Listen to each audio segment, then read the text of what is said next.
ओम शांति। 15 दिसंबर 2001। समय आत्माएं आप एक व्रता आत्माओं को पुकार रहे हैं। तो समय की पुकार, आत्माओं की पुकार, हे देवात्माएं सुनने नहीं आती। प्रकृति भी आप प्रकृतिपति को देख देख पुकार रही है, हे प्रकृतिपति आत्माएं अब परिवर्तन करो। यह तो बीच बीच में छोटे छोटे झटके लग रहे हैं। बेचारी आत्माओं को बार बार दुख के, भय के झटके नहीं खिलाओ। अब मुक्ति दिलाने वाले आत्माएं, मास्टर मुक्तिदाता कब इन आत्माओं को मुक्ति दिलाएंगे? क्या मन में रहम नहीं आता कि समाचार सुन करके चुप हो जाते हो? बस हो गया, सुन लिया। इसलिए बाप दादा हर बच्चे को मर्सीफुल स्वरूप देखने चाहते हैं। अपनी हद की बातें अभी छोड़ दो, मर्सीफुल बनो, मनसा सेवा में लग जाओ, प्रकाश दो, शांति दो, सहारा दो। अगर मर्सीफुल बन औरों को सहारा देने में बिजी रहेंगे तो क्या हो जाएगा? किससे दूर हो जाएंगे? व्यर्थ से। और अगर मर्सीफुल बन औरों को सहारा देने में बिजी रहेंगे तो राहुल भाई किससे छूट जाएंगे? और मांगने से, बाबा कहते हद की आकर्षण से, हद की बातों से स्वतः ही दूर हो जाएंगे, मेहनत से बच जाएंगे। तो 15 दिसंबर 2001 की यह मुरली है। क्या कहा बाबा ने? समय आत्माएं आप एक व्रत आत्माओं को पुकार रही है। कुछ दिन पहले हमने चर्चा की थी कौन कौन हमें पुकार रहा है। 10 गिनाए थे। यहाँ पर बाबा 3 को याद कर रहे हैं, समय, आत्माएं और प्रकृति। हे देव आत्माएं सुनने नहीं आती है? प्रकृति भी आप प्रकृतिपति को देख देख पुकार रही है, हे प्रकृतिपति आत्माएं अब क्या करो? परिवर्तन करो। तो यह बीच बीच में छोटे छोटे झटके लग रहे हैं। बीच बीच में क्या हो रहा है? छोटे छोटे झटके लग रहे हैं। कल एक बहुत सुंदर टॉपिक पर बोलने के लिए कहा था, बाबा का जो ज्ञान है वो शॉक एब्जॉर्बर कैसे है। नीचे स्पार्क की मीटिंग में बाबा का ये जो ज्ञान है ये शॉक एब्जॉर्बर है। जैसे कार में शॉक एब्जॉर्बर होते हैं, वैसे ये ज्ञान शॉक एब्जॉर्बर कैसा है। तो बाबा कह रहे हैं कि यहाँ तो बीच बीच में छोटे छोटे झटके लग रहे हैं। बेचारी आत्माओं को बार बार दुख के, भय के झटके नहीं खिलाओ। हम खिला रहे कि वो खुद ही खा रहे? आप मुक्ति दिलाने वाली आत्माएं, मास्टर मुक्तिदाता बन इन आत्माओं को मुक्ति दिलाएंगे?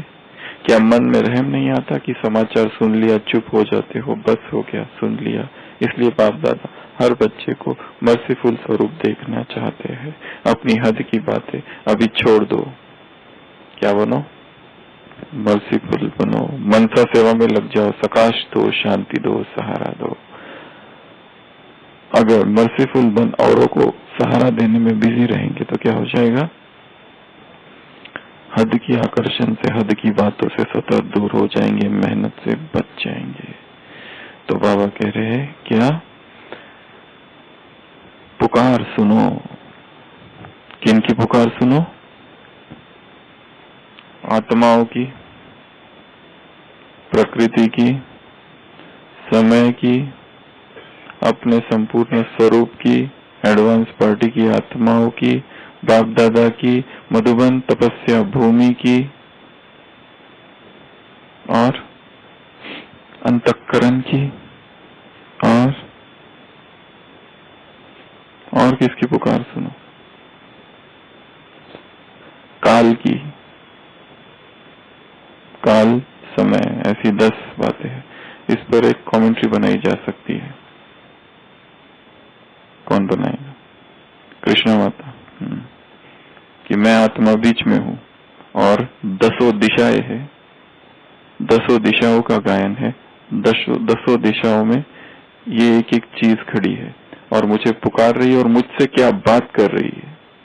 जैसे प्रकृति मुझे क्या कह रही है, समय मुझे क्या कह रहा है, काल मुझे क्या कह रहा है, अंतःकरण की आवाज मुझे क्या कह रही है, एडवांस पार्टी की आत्माएं क्या कह रही है, मधुबन क्या कह रहा है, हमारे महान कर्तव्य क्या कह रहे हैं। ऐसी 10 बातें हैं टोटल। ये 10 आत्माएं, बाप दादा, इन सब की पुकार क्या है मेरे लिए। हाँ कह दिया, महान कर्तव्य हो गए। तो ऐसी ये 10 दिशाओं से आ रही 10 पुकार मुझ आत्मा को पुकार रही है। ये सारी बातें मुझे पुकार रही है और क्या कह रही है, उनका क्या वार्तालाप है और फिर मुझे क्या करना है, ये पुकार सुनकर ऐसी एक कमेंट्री बनाई जा सकती है। तो बाबा कह रहे हैं पुकार सुनो, आत्माएं कह रही है, हे देव आत्माएं सुनने नहीं आती। देव आत्माएं, कल भी कहा था बाबा ने, तुम देव आत्माएं हो, पुण्य आत्माएं हो, महान आत्माएं हो, श्रेष्ठ आत्माएं हो, श्रेष्ठ लकीर वाली आत्माएं हो, अपने महान संकल्प से स्वयं को और दूसरों को शीतल करने वाली आत्माएं हो, आशीर्वाद के बोल बोलने वाली आत्माएं हो। तो हे देव आत्माएं सुनने नहीं आती। प्रकृति भी देख देख कर पुकार रही है। क्या कह रही है प्रकृति? हे प्रकृतिपति आत्माएं, अब क्या करो? परिवर्तन करो। आप मुक्ति दिलाने वाले कौन हो? मुक्तिदाता हो। हे मुक्ता, मुक्त करो। तारनहार हम है। क्या करो उनके प्रति? रहम, mercy, compassion.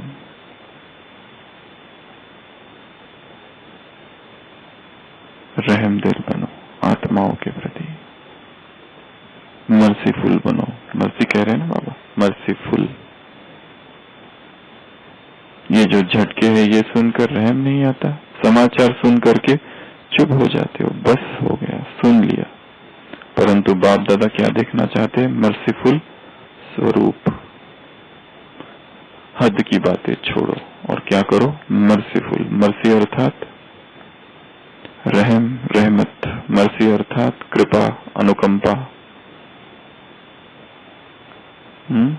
Karuna, Daya,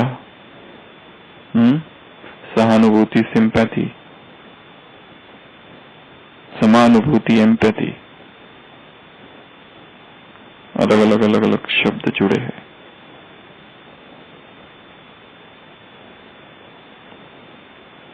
sister of friendliness, मैत्री की बहन करुणा को कहा जाता है। कंपैशन, मित्रता की। तो वह करुणा, वह रहम, वह रहमत, वह कृपा, वह अनुकंपा हृदय में प्रकट करना है। मर्सीफुल बनो, अपने मर्सीफुल स्वरूप को दिखाओ, आत्माओं के ऊपर रहम करो। तरस नहीं पड़ता? दुख दर्द में इतनी डूबी हुई है, एक पल का चैन नहीं, नींद नहीं आती है, रात रात भर जागते रहते हैं, छत को देखते हुए, टहलते हुए, करवटें बदलते हुए। ऐसी संसार की आत्माओं की स्थिति है। तो मर्सीफुल स्वरूप दिखाओ, प्रकाश दो, सहारा दो, शांति दो। क्या करो? प्रकाश दो, शांति दो, सहारा दो।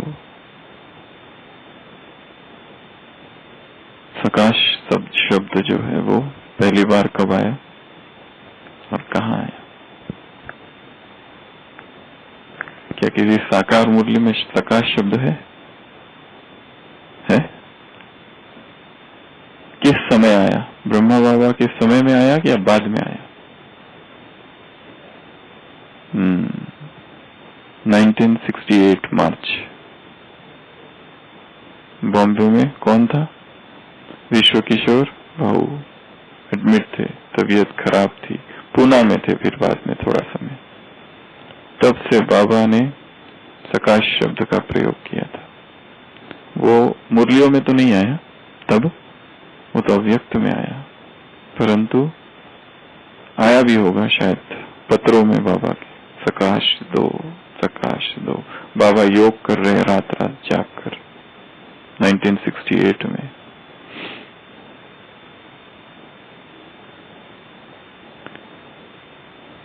बनाया हुआ है मिक्सचर, कॉकटेल है। कौन सी भाषा का है पता नहीं, हिंदी भी नहीं है, गुजराती भी नहीं है, उर्दू भी नहीं है, इंग्लिश तो है ही नहीं।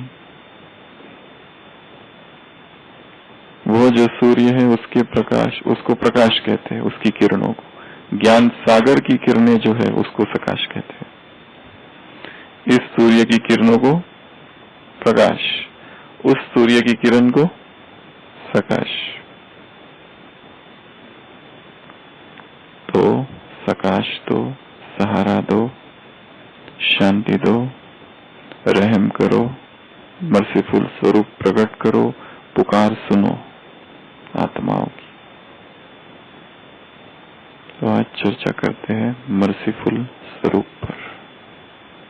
इसमें दो भाग है, एक है सेल्फ कंपैशन और दूसरा है कंपैशन फॉर अदर्स। रहम सबसे पहला किसके ऊपर? स्वयं पर। हम ही रहम के पात्र हैं। क्या करें उसके लिए, कैसे करें? स्वयं पर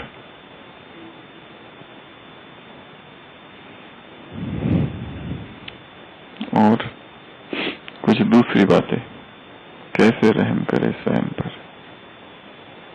पहला रहम दो स्वयं पर, फिर दूसरों पर। क्या क्या किया जाए? गफलत से स्वयं को बचाना, परचिंतन, परदर्शन, परमत से बचाना, और स्वयं के लक्ष्य को स्मृति में रखना। उसमें बहुत अच्छी बात एक कही जाती है, वो है self talk, positive self talk. स्वयं से बात करना, पॉजिटिव सेल्फ टॉक, खुद से बातें करना, अपने आप को याद दिलाना, स्मरण दिलाना, मैं कौन, मैं क्या। दूसरा है प्रैक्टिसिंग माइंडफुलनेस। माइंडफुलनेस क्या होता है? अवेयरनेस क्या होता है? जागृत अवस्था में जीना, जैसे जो भी हम सोच रहे, कर रहे, स्वयं को नरेट करना। अभी मैं यहाँ बैठा हूँ, अभी मैं ये सुन रहा हूँ, अभी मैं ये बोल रहा हूँ, अभी मैं यहाँ से चल रहा हूँ। जैसे किसी और को सुना रहे, वैसे स्वयं स्वयं को सुनाना, सेल्फ नरेशन। सेल्फ टॉक एक अलग है, जिसमें हम अपने आप से प्रश्न पूछ रहे हैं। ये है माइंडफुलनेस। माइंडफुलनेस अर्थात जागरण की वह अवस्था, इतनी जागृत अवस्था है कि जैसे हजारों लोग मुझे देख रहे हैं और ये जो कुछ मैं सुना रहा हूँ सबके सामने सुना रहा हूँ। जैसे यहाँ ही अभी अभी मैं आत्मा बैठी हूँ और सुन रही हूँ। ये माइंडफुलनेस है। माइंड भटकेगा नहीं यहाँ, नहीं तो यहाँ बैठे बैठे भटकता है। बाबा ने कल कहा था ना, आर्ट, कला। तुम्हारा सुनना भी कला है, क्योंकि आत्मा समझ के सुनते हो। तुम्हारा देखना भी कला है, क्योंकि आत्मा समझ के देखते हो। हर चीज जो तुम करते हो कला है, आर्ट है। तो माइंडफुलनेस। तीसरा ग्रेटिट्यूड। तीसरा ग्रेटिट्यूड अर्थात धन्यवाद का भाव। दिन भर में जो कुछ हुआ, शाम को उसके प्रति धन्यवाद। जो भी हुआ अच्छा हुआ, उसने मुझे बहुत कुछ सिखाया। और वो हुआ इसलिए क्योंकि ये ज्ञान को प्रैक्टिकल में लाने का अवसर मिला उससे। नहीं तो केवल नारे लगाते रहेंगे तो क्या होगा, मैं अचल अडोल आत्मा हूँ, मैं अचल अडोल आत्मा हूँ। उसकी परख भी तो होनी चाहिए। जब हलचल आएगी तभी तो पता चलेगा मैं अचल अडोल हूँ, एक रस आत्मा हूँ। मान अपमान निंदा स्तुति में समान हूँ। जब निंदा होगी तब तो पता चलेगा, उपहास होगा, धोखा मिलेगा, आरोप लगेंगे, अविश्वास किया जाएगा, असहयोग मिलेगा, दुख मिलेगा। तब तो कह सकेंगे कि सुख दुख जय पराजय हानि लाभ सब में समान। तो ये जो भी दिन भर में हुआ अवसर मिला, इससे एक अपॉर्चुनिटी, ऐसी अवसरवादिता का भाव, मौका परस्त।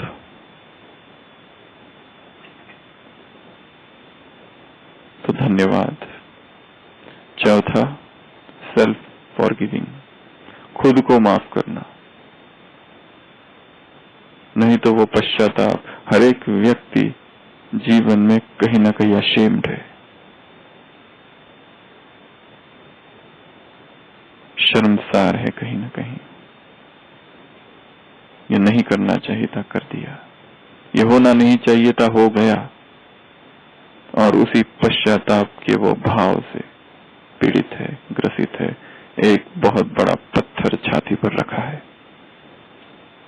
किसको बताए, कैसे दूर करे इस पत्थर को, कैसे मुक्त हो इससे। तो सेल्फ पार्डन, स्वयं को माफ कर देना, ये कार्य करना है।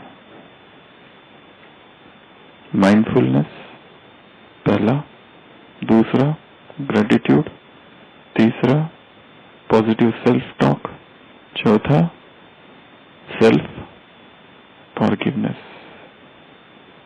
खुद को माफ कर देना।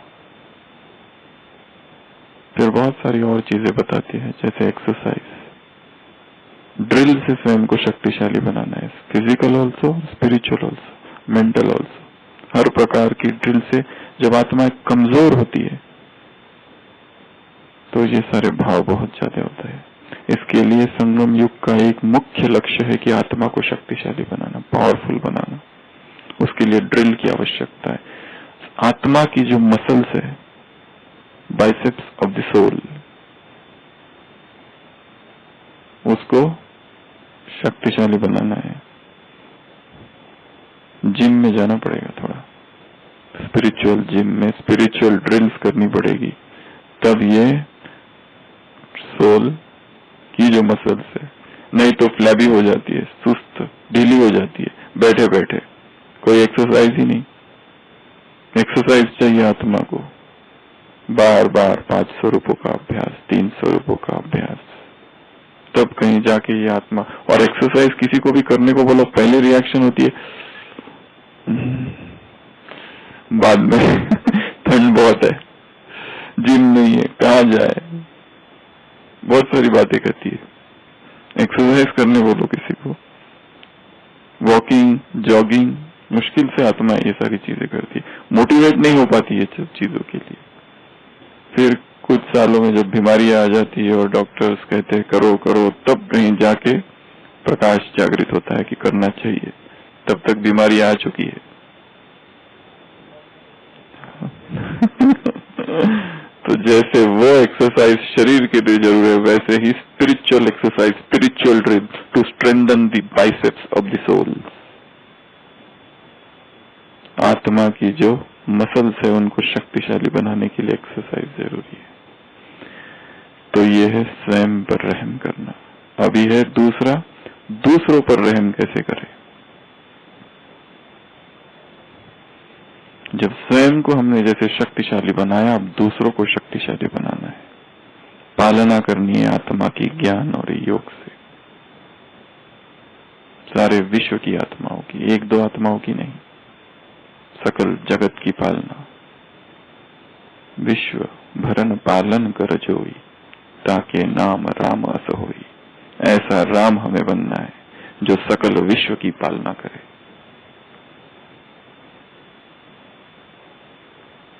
उसके लिए संसार के प्रति रहम, सबसे पहले तो जैसे स्वयं को माफ किया वैसे उन सबको भी माफ करना। जैसे स्वयं के लिए ग्रेटिट्यूड का एटीट्यूड अपनाया, वैसे संसार की सभी आत्माओं के लिए ग्रेटिट्यूड का भाव। रहम दिल बनने में एक और चीज बताई जाती है, रोल एक्सचेंजिंग। रोल एक्सचेंजिंग मतलब दूसरे के जूते पहनना या दूसरे के जूते में पैर रखना। कोई दुखी है तो वो अनुभव करना, कोई परिस्थिति में है तो अगर हम उसमें होते तो क्या करते, हमारे साथ भी ऐसी चीज हो गई होती तो क्या करते, हमारी स्थिति कैसी होती। किसी का एक्सीडेंट हो गया है, फ्रैक्चर है, अगर हमारा होता तो हमारी स्थिति कैसी होनी चाहिए। हम बीमार पड़ जाए तो हमारी स्थिति कैसी होनी चाहिए। एक बीमार व्यक्ति की मनोस्थिति, मनोदशा कैसी होती है।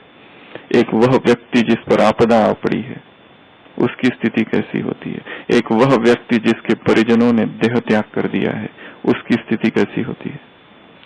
दूसरों को to step into somebody else's foot shoes जिसको कहते हैं अंग्रेजी में, अनुभव करना कि उसके अंदर कौन सी भावनाएं हैं। और वो जो रोल एक्सचेंजिंग है ये हमारे अंदर रहम को जागृत करेगा। नहीं तो हम चलते जाते हैं रास्ते से, हमें वास्तव में बहुत रहम दिल है अंदर से, हमें कोई फर्क नहीं पड़ता इतने भिखारी, इतने बीमार, दूसरों के लिए ड्रामा। किसी की माँ ने शरीर छोड़ा तो हलवा खाओ, और खुद की, बाबा ने कहा था ना सभी दादियों को, मम्मा ने जब शरीर छोड़ा तो तुम कहती हो क्या, कहती हो दूसरों की, अम्मा मरे तो हलवा खाओ, और अभी खुद की गई तो।